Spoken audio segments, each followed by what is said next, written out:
Good afternoon. I'm here with another England Reborn update on this sunny Friday the 27th of March.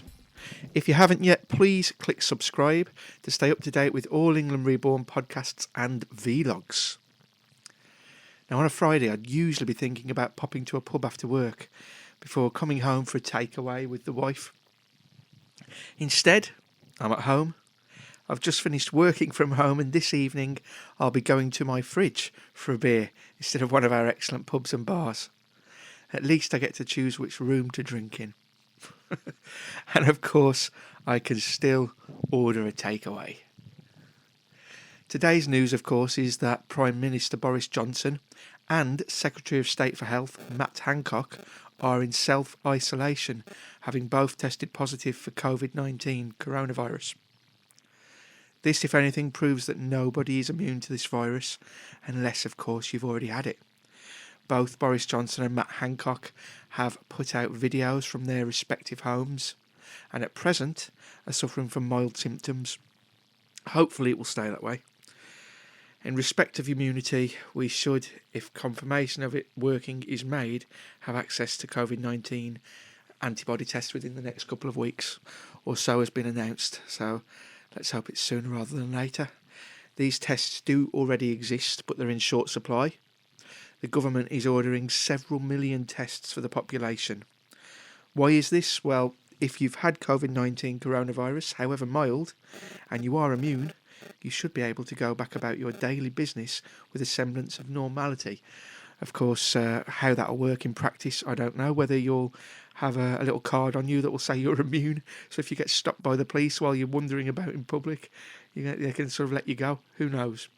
This is especially important for frontline workers, the NHS, carers, social workers, occupational therapists, shop workers and so on. It'll bring people out of self-isolation, allow them to look after the most vulnerable in society without the fear of passing on COVID-19 to them. So let's hope these tests are out soon. Between social distancing and antibody testing, I think we can defeat COVID-19 and get the country moving again. One positive we've had during this first week of isolation is good weather. So at least, if you're locked down, you haven't got to stay indoors because it's chucking it down at the moment. People all over England have been giving their lawn its first cut of the year. I've noticed this. It's all I can hear at the moment. Lawnmowers in the background, strimmers going and so on. So many of us have actually got time to get our gardens in some sort of order, ready for the summer. And getting outdoors for exercise and fresh air will blow the cobwebs away a little. And we know we might not be able to meet our friends and socialise, but we can breathe in a little deeper. The lack of traffic fumes helps in that respect in our cities. And we can, of course, stretch our legs and exercise. This is important for overall well-being. For many, anxiety at the current situation will send stress levels through the roof, raising blood pressure and exacerbating or causing depression. Of course, there are things that can be done. If you are feeling vulnerable, please reach out. Reach out to your family and friends. Make use of the technology at your fingertips, whether it's old technology like the telephone or new technology like social media through your tablets, laptops, phones and computers. And despite not having that physical presence, you don't need to be alone. If you have nobody, we're fortunate enough to have charities such as Age UK's befriending service for pensioners. Now, make a note of this. If you're a pensioner and you're feeling lonely or vulnerable, or you just need to talk to somebody because you're stuck on your own, you're self-isolating, to keep yourself safe. The Age UK's befriending service is available between 8 and 7, 8 a.m. in the morning, 7 p.m. at night, 365 days a year, and you can get them on 0800 678 1602. Of course, for the rest of us, there's also Samaritans. You can find them at samaritans.org, or you can telephone them on 116 123. Do that if you feel the need to talk to somebody and you haven't got anybody else. Also, there's advice online at the Mental Health Foundation.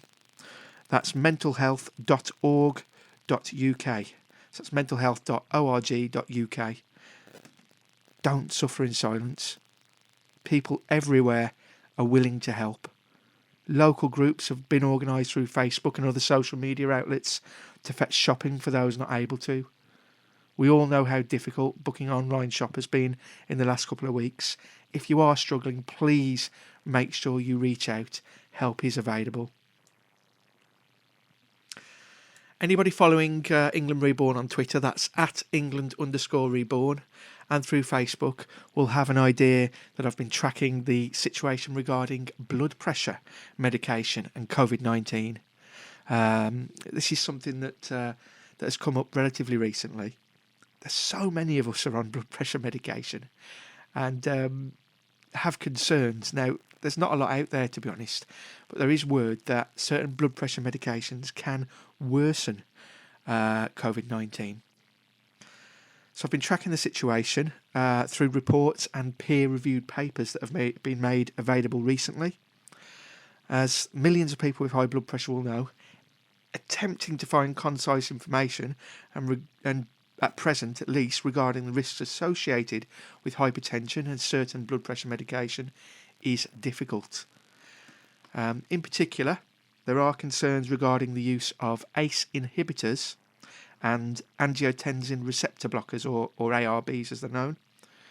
This is due to the way that COVID-19 and indeed other coronaviruses attack the body. Now, I'm not going to get too technical here.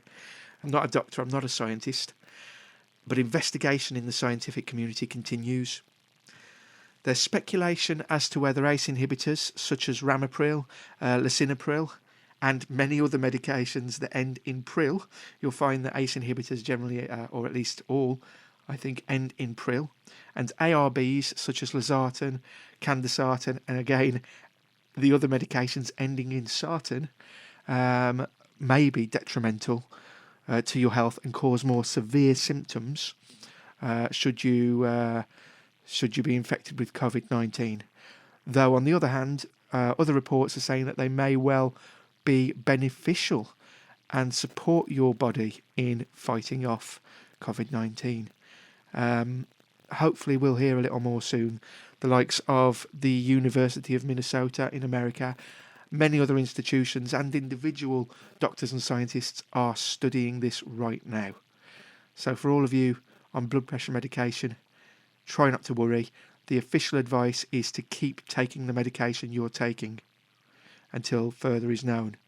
You're much safer taking your medication than risking a massive rise in blood pressure or be at detriment, because there are risks of suddenly stopping and switching medication, of course. Okay, I'm going to leave this here. Have a great afternoon and evening. Please click subscribe if you haven't already, and I will speak to you soon. Bye.